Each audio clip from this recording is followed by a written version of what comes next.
Hi, my name is Amanda. I'm a coding coach at CodeWwas Westford, based out of Massachusetts. We're an organization that uses Unity to teach kids how to code and how to do game development.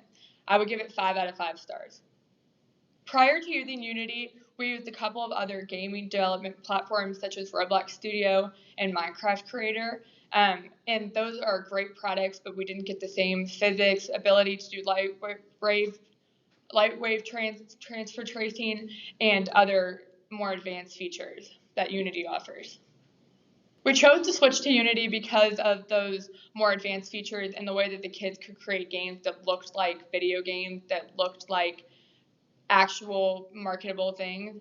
It's something that has advanced technologies, but is still easy to use.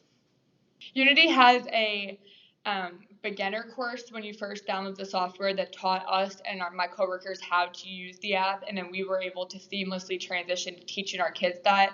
Everything is set up very intuitively and it's easy to use.